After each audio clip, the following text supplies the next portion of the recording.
Bună ziua, oameni frumoși! Bine ați venit la un nou episod pe canalul meu. Este un cățeluș acolo și plânge lângă camionul meu. Vi-l arăt imediat.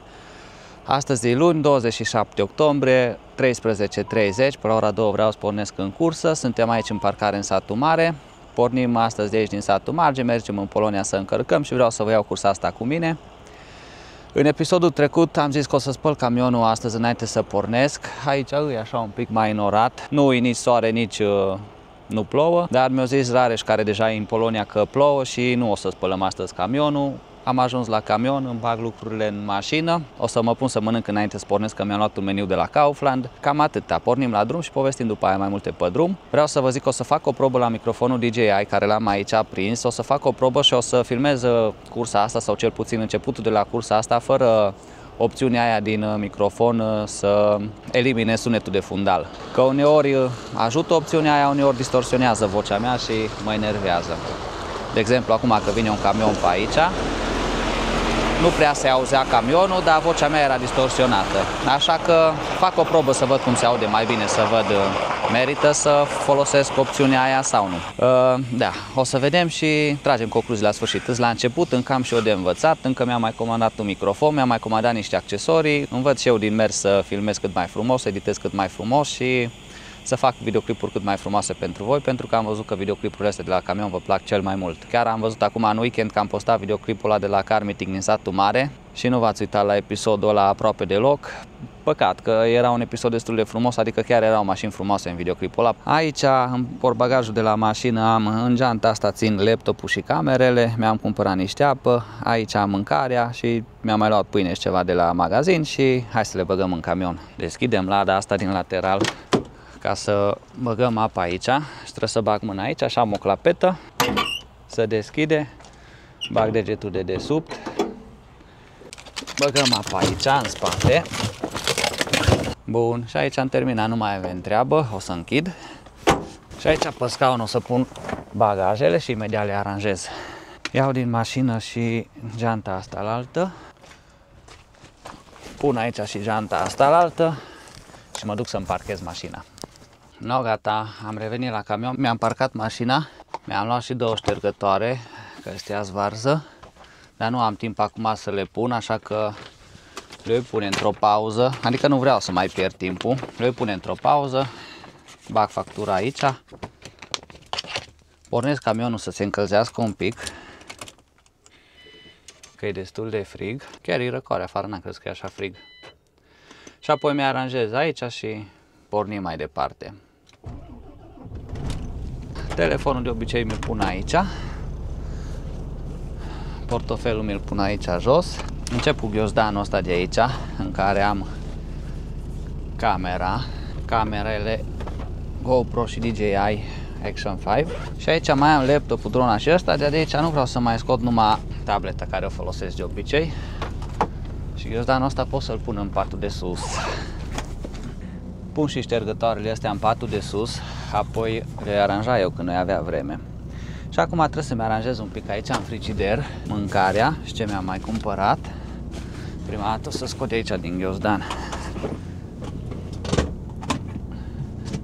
Frigiderul e curat, l-am lăsat curat când am plecat. Sâmbătă când am ajuns l-am lăsat curat. Aici mai am un tricou. Prosopul de acolo de unde e apa trebuie să las acolo jos.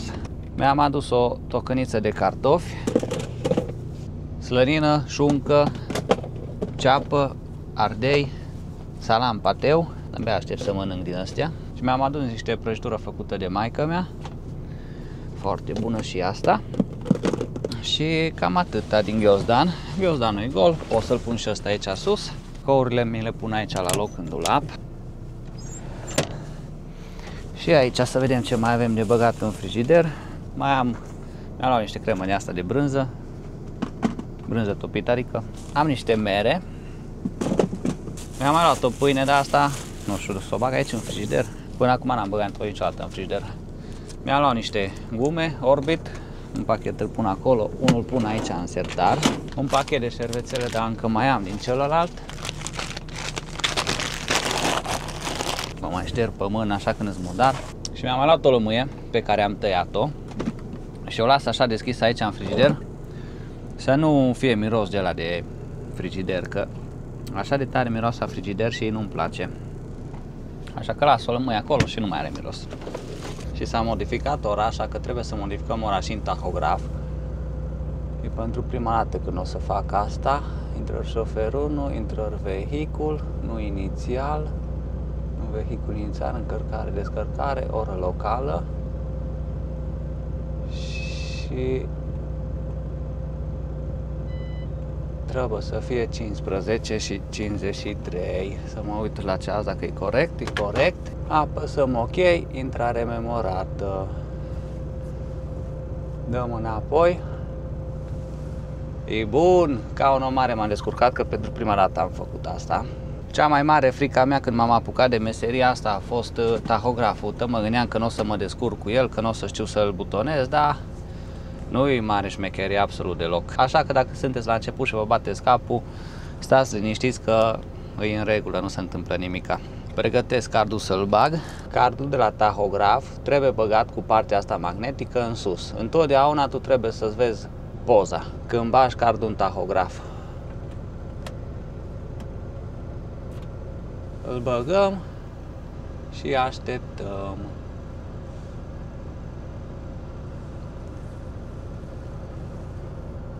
Să vedem ce mai arată. Au adăugat intrări. Da. Am făcut pauză. Dăm OK, OK. Țară inițială România. Intrare, confirmare. Da. Gata de condus. Și acum trebuie să așteptăm să se încarce aici cartela, după aia putem porni. Bineînțeles, mă mai repet o dată, eu nu sunt specialist, nici nu fac canalul ăsta de YouTube să dau sfaturi, să mă dau eu mare și deștept, și eu sunt la început. Eu filmez ce trăiesc eu și cursele mele și experiențele mele. Dacă cineva învață ceva din videoclipurile mele, Doamne ajută.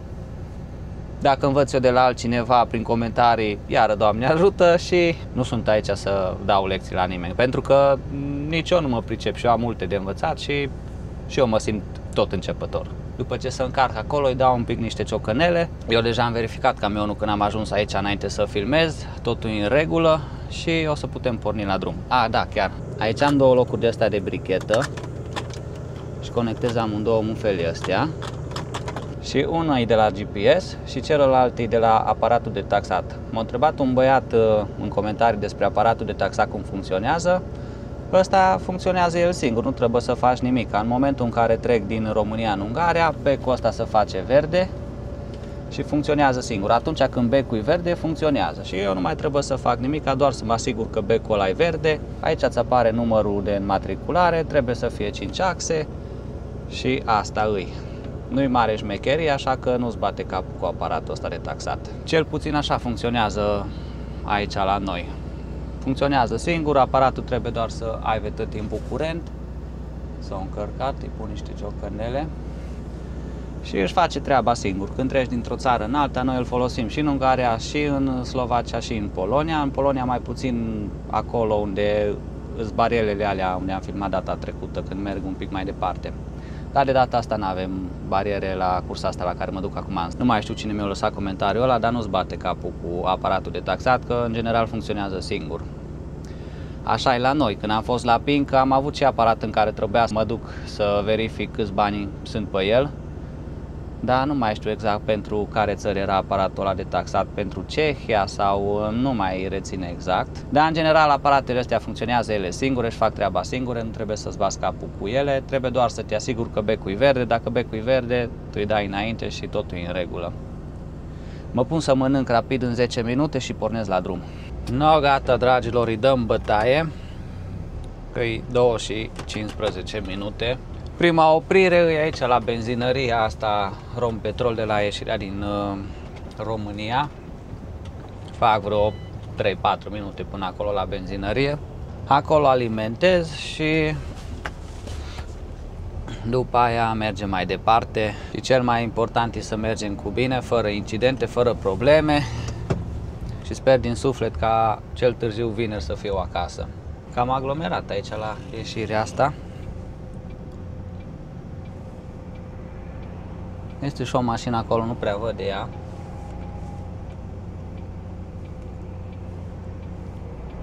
Acum chiar că nu mai văd nimic, că s-a mai pus altul aici lângă mine, dar mă bag așa încet. era în regulă. Doamne ajută să mergem cu bine, să ne întoarcem cu bine și să nu mai pierd timpul aiurea cum am pierdut săptămâna trecută, că a fost foarte obositor. Deocamdată e soare, cu siguranță o să ajung și la ploaie dacă o zi Rareș, că în Polonia e vreme urâtă. Și hai că ne vedem la benzinărie. No, câteva minute mai târziu, 5 minute mi-arată că am condus de acolo până aici. Ajungem aici la benzinăria Rompetrol, să alimentăm repede și să pornesc mai departe. Sper să nu fie camion în pompă sau ceva. Văd ceva camion acolo, dar hai să vedem. Trebuie să bag la pompa asta mică. Ăștia de atâta timp tot lucrează aici și văd că numai nu termină. Pompa asta n-are debit așa de mare.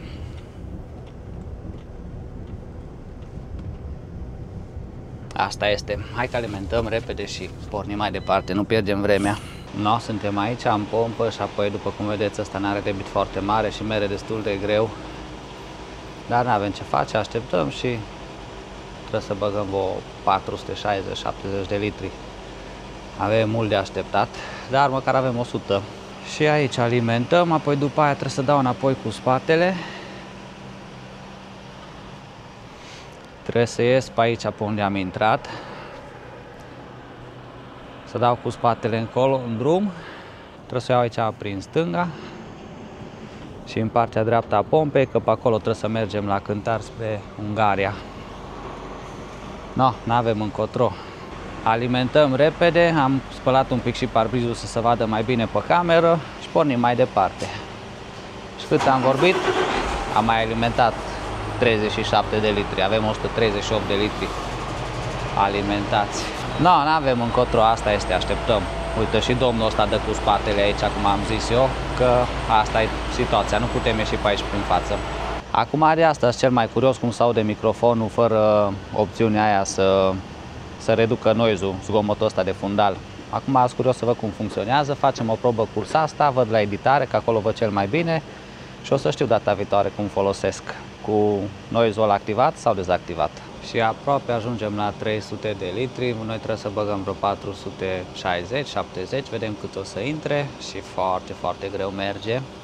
Dar măcar s-a mai iluminat un pic afară, a ieșit un pic de soare și cam asta e situația. Am zis eu că trebuie să ies pe acolo după benzinăria asta, dar dacă dau un pic cu spatele am loc să ies și pe aici așa. Important e numai să alimentăm o dată. Nu-mi place să tot aștept așa, că mi-am propus să pornesc la o oră și apoi pierd așa un pic de timp. Bine că și alimentarea asta face parte din meserie și nu avem încotro, dar deja eram alimentat dacă eram la o pompă din aia de camioane. Foarte murdar e camionul, dar acum asta este, nu-l mai spălăm. Dacă plouă încolo, o să vă arăt și vouă când plouă și îl spălăm săptămâna viitoare sau când ajung acasă, nu săptămâna viitoare, îl spălăm când ajung acasă săptămâna asta, vedem când reușim să-l spălăm. Abia aștept să-mi ajungă și celelalte accesorii care le-am comandat, celălalt microfon. E tot un microfon de ăsta de la DJI, numai că e de la Mini și ăla o să-l folosesc la camera DJI Action 5 și o să folosesc două microfoane, că mă irită că atunci dacă vreau să filmez cu DJI să-mi pun pe cap sau să iau camera aia cu mine, trebuie să reconectez microfonul de la camera aia la microfon. Dacă vreau să filmez cu Osmo Pocket 3 care filmez acum pe iară, trebuie să stau să reconectez microfonul la cameră și mă irită să pierd așa timpul. Așa că mi-am mai comandat un microfon, o să folosesc amândouă microfoane, atunci o să am sunetul mai bun. Dacă vreau să pun DJI-ul pe cap cu suportul ăla și să filmez un pic, o să folosesc sunetul ăla. Să fie fiecare filmare cu propriul sunet și atunci e mult mai bine. Că acum la ultima filmare, asta de la București la Cluj, am vrut să sincronizez de vreo 2 ori și nu mi-a reușit. Era sunetul destul de slab la DJI Action 5, că am pus aici pe oglindă, bine pe partea stângă la șofer și s-a oprit pompa, dar oricum o mai țin eu să meargă. Era sunetul destul de încet, cu migălăgie și cum băgam la rampă și nu reușeam să sincronizez imaginile. Și apoi când am băgat la rampă, nu reușeam să sincronizez imaginile cu camera asta la altă și apoi sunetul era nașpa. No, și nu-s mulțumit atunci, dacă nu e calitatea aia care s-o mulțumit, nu-mi place. Mai bine îmi place așa să investez, să fiu eu mulțumit. Că dacă o să fiu eu mulțumit de imagini, atunci cu siguranță și voi o să fiți și atunci toată lumea e mulțumită. Voi vă uitați la videoclipuri și creștem împreună. Astăzi e luni, mă duc încolo în Polonia. Marți mă întorc înapoi, mâine dimineață după ce mă încarcă mă întorc înapoi. Mâine seara ar trebui să ajung în sat mare, poate până atunci mi-ajung și celelalte accesorii.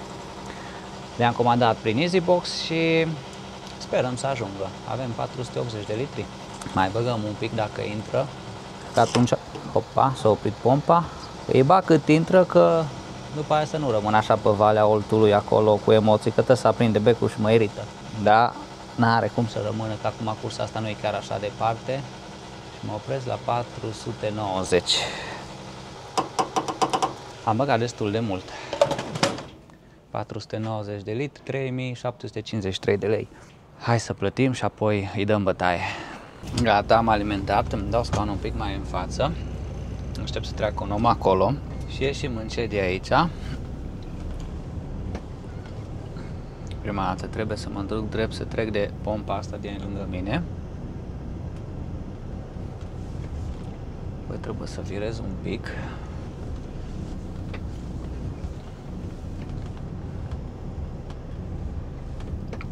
Da, cred că mi-ajunge.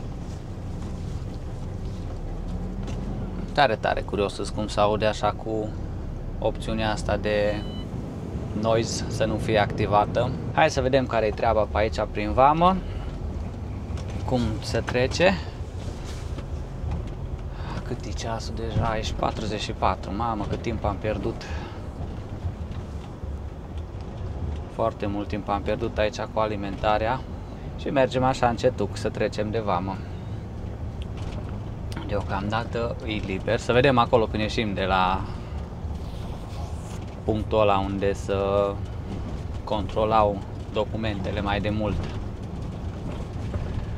Nu mi-am luat nicio euro, dar acum parcă n-am chef să mă mai opresc ca să schimb. Tot am zis că îmi cumpăr niște euro să am la mine și nu am cumpărat. Bine, acum n-am avut nici mult timp, că am avut numai sâmbătă după masă am ajuns. Dar cum se mișcă tăte pe aici, pe la mine, prin cabină, nu cred că e bine fără opțiunea aia de anulare a zgomotului de fundal. N-am avut foarte mult timp weekendul ăsta, numai ieri am avut mult timp, dar ieri am fost la mănăstire cu nepotul și cu iubita mea. Am fost la Măriuș, ăla e locul nostru preferat, locul nostru de suflet, unde merem să ne încărcăm bateriile, unde ne simțim bine și unde ne rugăm. Mi-a dat verde domnul ăla. Intrăm încetuc pe aici. Bine, n-avem probleme cu cântarul, că eu sunt gol acum. Dar asta este o formalitate. Verde. Eu când vin aici mă uit tot timpul în partea asta dreaptă, cam oglinda aia ce bate pe parbriz. Și acolo văd cât de în față pot să mă duc, până unde mi limita. În oglinda aia din dreapta, din colț. De aia mă tătuit în partea dreaptă atunci când ajung la cântar. Deocamdată vremea e bună, dar apoi acum sper să țină cât mai mult, așa că nu am chef să mă duc chiar pe ploaie tot drumul, măcar o parte din drum să mă duc pe soare.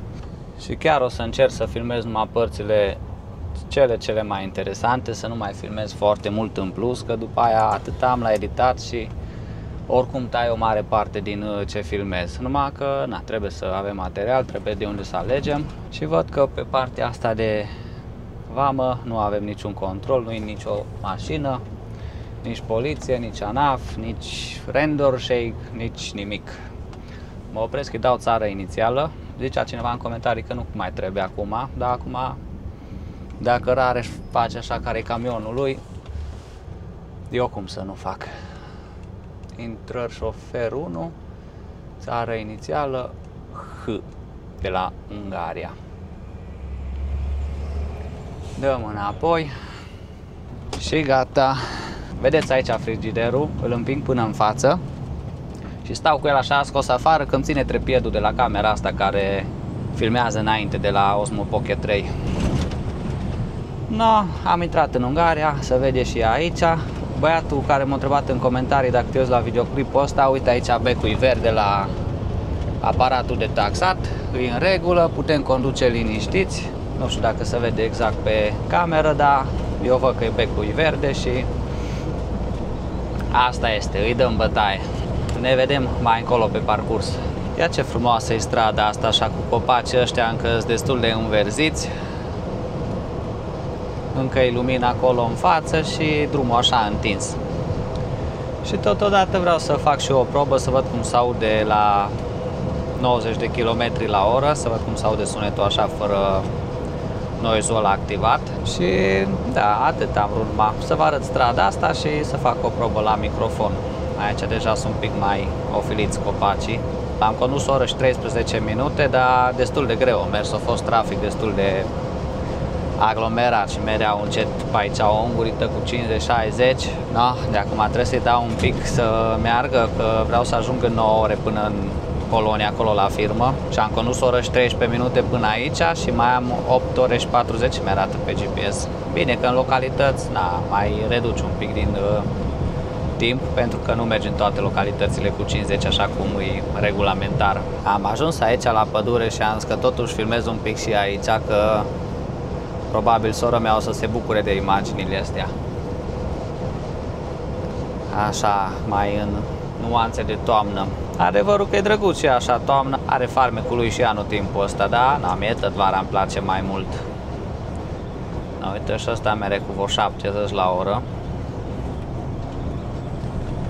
Și nu pot să-l depășesc, că din față vine mașină. Cam așa e situația în momentul de față. Ia că băiatul ăsta mi-a făcut semn să-l depășesc. Primul ungur care îmi face semn să-l depășesc.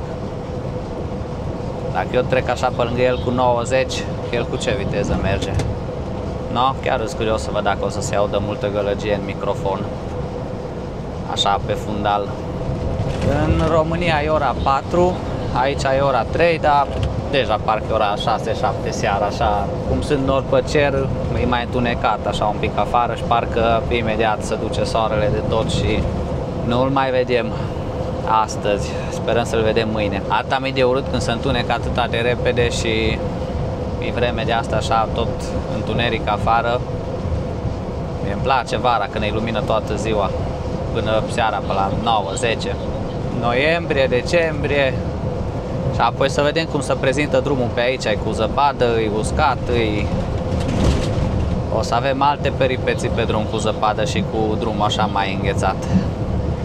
Un render shake. Avem noi alte videoclipuri de filmat acolo în condițiile alea de iarnă. Altă grijă, altă viteză. O să fie interesant. Am 2 ore 46 de minute de condus.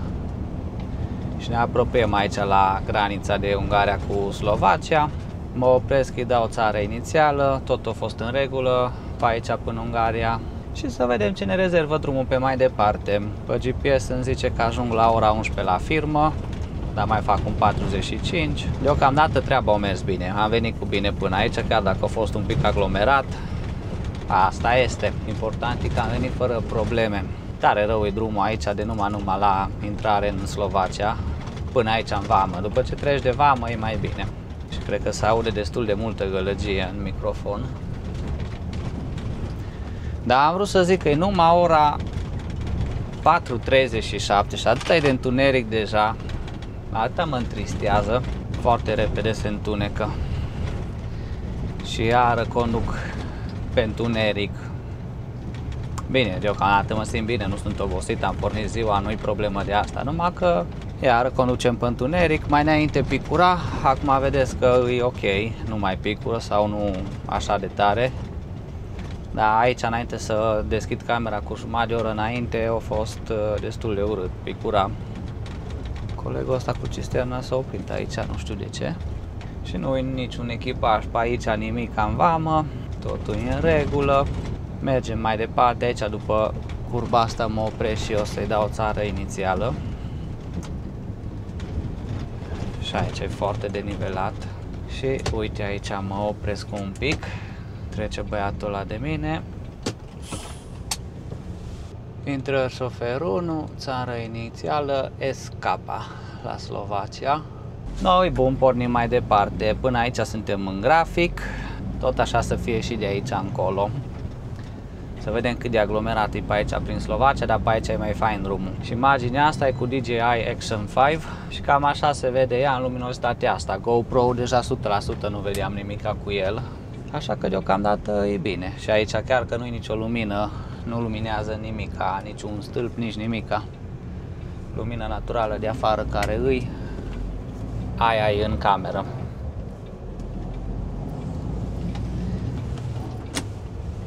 Așa se vede dacă aprind becul ăsta de aici de veche fix deasupra de la volan.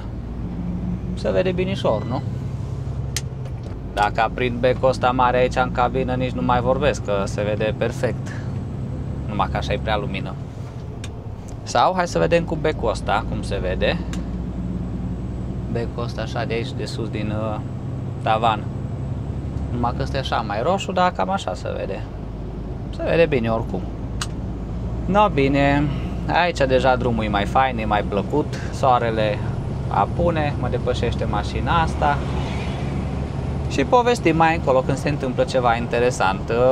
Mai târziu joacă Rapidul, o să-mi pun pe tabletă să mă uit la meci, sperăm să bată și să ajungem cu bine la destinație. Nu știu cum aș face, că vreau să termin de editat și un vlog când am venit de la București la Satul Mare, adică la Cluj, după aia la Satul Mare. Nu știu când aș avea timp ca să termin și vlogul ăla. Hai că m-am băgat în depășire, dar vine și mașină din față și e ok că m-am încadrat bine. Mai este încă suficient timp. Și trebuie să editez videoclipul ăla. Acum voi vedea cum voi apuca așa între perioadele astea de condus, cum voi avea timp și cum voi putea, că acum ajung seara, după ce am condus toată ziua, ajung seara la firmă în Polonia, nu mai am chef să stau să editez, știi? No, dragilor, m-am oprit la pauză, am condus până aici 4 ore 23, hai să-mi notez aici în agenda să știu, și de aici mi arată că mai am 4 ore 21 până la firmă. O să fie în jur de 4 ore, poate, încă de condus de aici. Da, e bine că am ajuns până aici, tot a fost în regulă. 4:23 la ora 19 și 14 minute. Nu e important să scriu, dar eu îmi scriu să mă ajut eu pe mine, apoi fac numai strict o pauză de 45 de minute și apoi după aia îi dau mai departe. Am venit pe timp de zi, nu s-a obosit, strict o pauză fac și apoi pornesc mai departe. Cu cât ajung mai repede la firmă acolo în Polonia, cu atât mă odihnesc mai bine la noapte. De aici mai avem un pic și o să ajungem acolo la granița cu Polonia și totul e în regulă deocamdată. Am oprit farurile să nu deranjez mașinile ce vin din față, că sunt așa mai pe marginea drumului undeva, într-o parcare. Și opresc motorul și îs curios cum se aude când opresc motorul acum cu microfonul așa. No, bun, mă întind jumătate de oră în pat, pe când pornesc numai bine începe și meciul și asta îi. Ne vedem un pic mai încolo. GPS-ul zice că mai facem 4 ore 21, suntem în grafic. Pe la 11 eu zic că ar trebui să ajung în mod normal.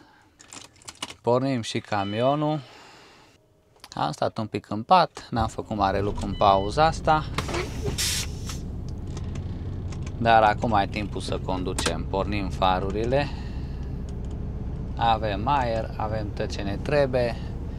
Îi dau bătaie să ajung mai departe și nu știu, cred că o să filmez acolo la intrare în Polonia și ajung și aici la vamă imediat, la vama dintre Slovacia și Polonia. Deocamdată afară nu plouă așa cum o zis Rareș, sper să nu plouă nici mai încolo, un pic o plouat acolo numai în Ungaria, dar oricum dacă spălam camionul nu se murdărea.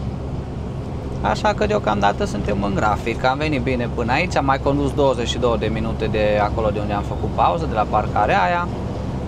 Mai am 3 ore 48, mă încadrez perfect în 9 ore de condus. Uite, chiar acum intrăm sau suntem aici. Am avut faza lungă și l-am orbit un pic pe băiatul ăla. Și da, acum ajungem în Polonia. Cam asta îi treaba. Și am ajuns aici pe autostradă. Tot a fost grozav până aici, am condus 2 ore și 21 de minute, mai am 59 de minute de aici, dar de aici până acolo la firmă mă duc pe autostradă și doar acolo mă dau jos de pe autostradă, în apropiere de firmă, acolo în localitatea aia. După cum puteți vedea, afară nu plouă, e vreme bună. M-a oferit Dumnezeu de ploaie de data asta, au picurat un pic la un moment dat, dar nu tare. După ce am trecut granița în Polonia, pe acolo am văzut că era aud pe jos. Acolo trebuie să mă duc un pic mai încet să nu alunecăm pe drum sau ceva, pentru că chiar era aud bine pe jos. Dar aici, în zona asta, văd că asfaltul e uscat. Aveam și tableta pornită pe meci, o mers meciul, o câștigat echipa mea, mă bucur și zice pe GPS că ajung la 10:25 aici și am timp suficient până dimineață la 8 să mă odihnesc și după aia să pornesc înapoi spre satul mare. Și încă o dată sunt curios să vedem cum șuieră pe aici vântul în cabină sau cum se aude gălăgia asta așa de la drum, dar o să vedem la editat. Și curând ar trebui să mă întâlnesc și cu Rareș pe aici pe drum, dar deocamdată nu l-am văzut. Dar poate ne întâlnim cu el pe drum, că și el trebuie să vină de la firma asta de unde mă duc eu acum, așa că probabil ne vedem.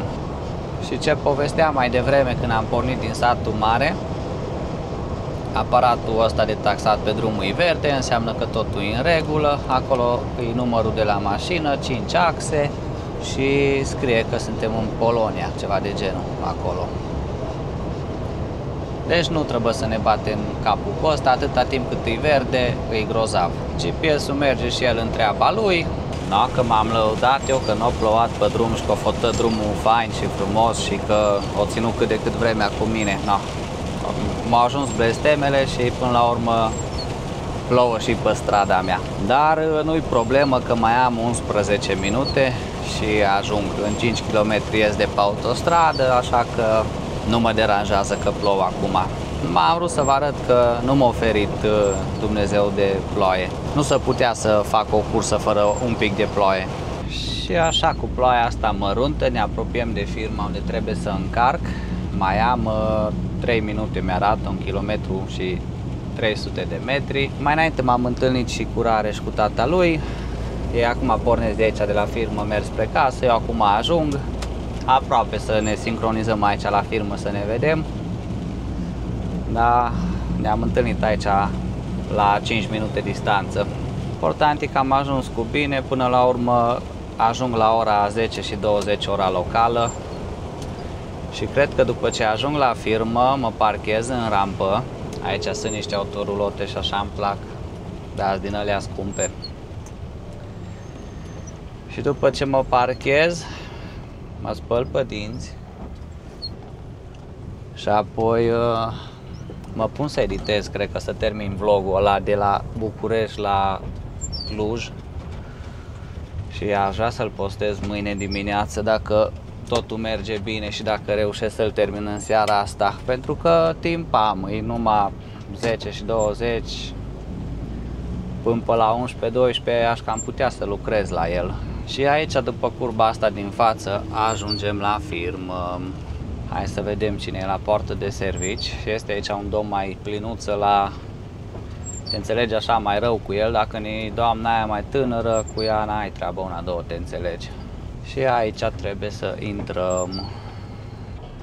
Mă dau aici așa încet și apoi așteptăm să ne deschidă. Hai că e doamna aici de servici, apoi cu ea una, două, mă înțeleg.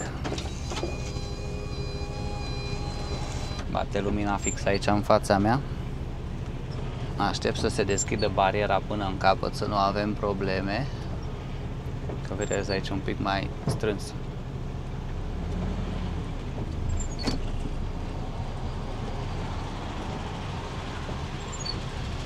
Hello, how are you? Your name? Șoreanu Cătălin. Yes, no problem. Park here. Okay. Thank you, bye. No, hai să închid geamul. Nu scot acum camera pe geam, că îi ud geamul și îi alunecă. Mă dau jos, deschid, băgăm la rampă și gata. Pantalonii lungi nu cred că îi mai iau pe mine, mă duc numai așa repede. No, bun, și acum hai să băgăm la rampă așa încetuc.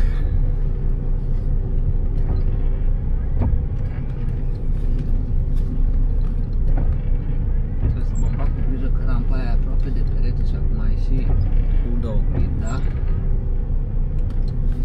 Dar reușim noi să o băgăm, nu-i problemă, și dacă nu o băgăm din prima dată, tot băgăm.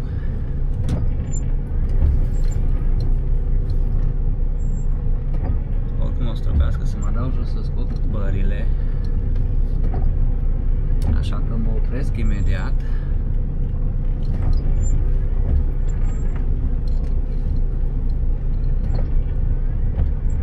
Perfect, intrăm. M-am băgat. Mă dau numai jos să scot bările în spate, că n-am vrut să le car cu mâna până aici, 10 metri. N-am vrut să mă duc și eu pe jos, mai bine mai cobor o dată.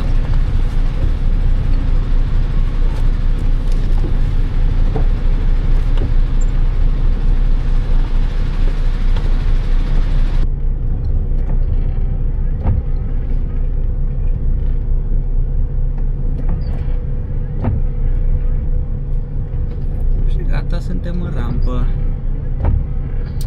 Pot opri ștergătoarele astea. Perfect. Ce lumină faină e aici și cu DJI Action 5. Mă vedeți și pe timp de noapte. Și asta mă bucură, să știți.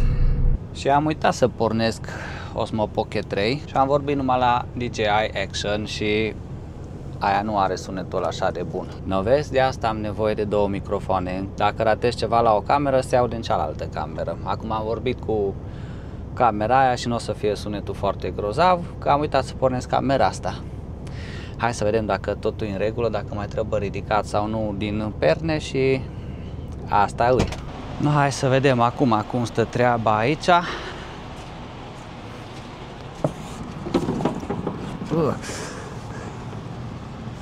Bun. Acum pot să las un pic mai în jos.